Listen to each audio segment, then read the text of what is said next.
Saudara, Kejaksaan Agung menetapkan Nadiem Makarim tersangka kasus pengadaan laptop Chromebook. Nadiem dijerat tersangka dalam perannya sebagai Mendikbudristek.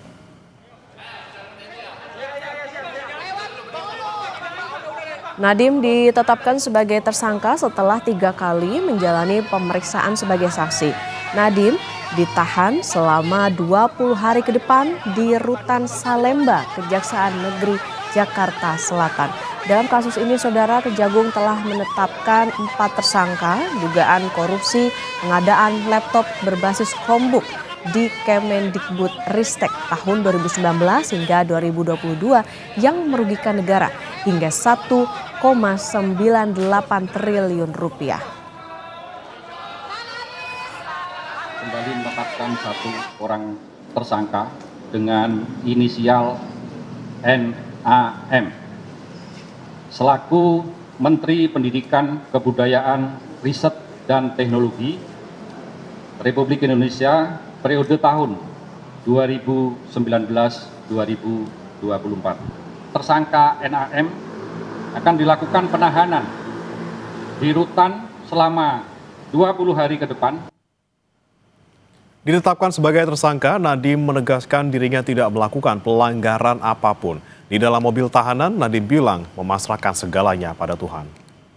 Oke, kata-kata Pak, keluarga saya dan 4 balita saya. Iya Pak, kata-kata terus Pak, kuatkan diri. Terus Pak, kebenaran terus akan ditunjukkan. Ya terus Pak. Ada lagi Pak. Ada lagi Pak. Ada lagi Pak. Pak Nadiem. Terus Pak, Allah tahu kebenaran. Ya, bagus.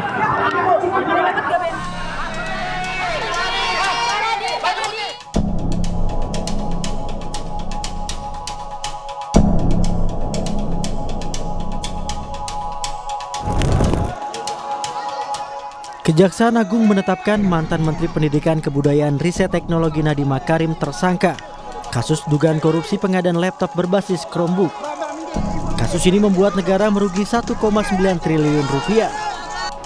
Dari hasil pendalaman, keterangan saksi-saksi dan juga alat bukti yang ada pada sore dan hasil dari ekspos telah menetapkan tersangka baru dengan inisial NAM.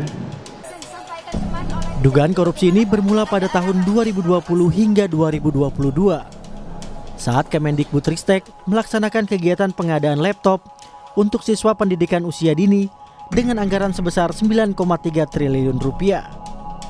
Pada Februari tahun 2020, Nadiem melakukan pertemuan dengan pihak Google Indonesia. Dalam pertemuan tersebut disepakati produk Google akan dibuat proyek pengadaan di Kemendikbudristek.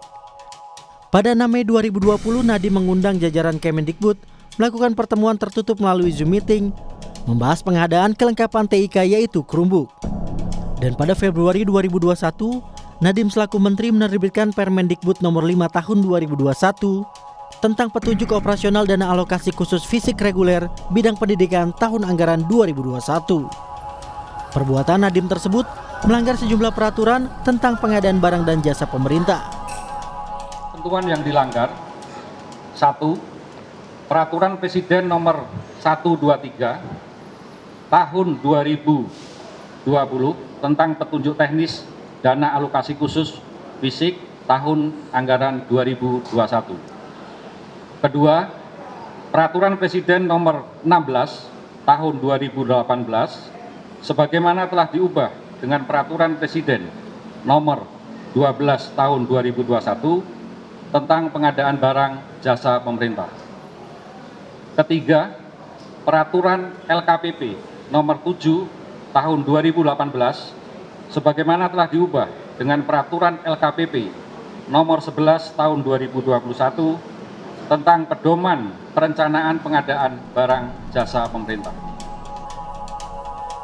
Selain Nadiem, sebelumnya Kejagung juga telah menetapkan 4 orang tersangka dalam kasus korupsi pengadaan laptop Chromebook. Mereka adalah mantan staf sus Mendikbudristek era Nadiem, Juristan, ex-konsultan teknologi di lingkungan Kemendikbudristek Ibrahim Arif, Direktur Jenderal PAUD Pendidikan Dasar dan Pendidikan Menengah Kemendikbudristek tahun 2020 hingga 2021 Mulia Syahda, dan Direktur Sekolah Dasar Kemendikbudristek Sri Wahyuningsih. Usai ditetapkan tersangka, Nadiem Makarim ditahan di Rutan Salemba hingga 20 hari ke depan. Tim Liputan Kompas TV.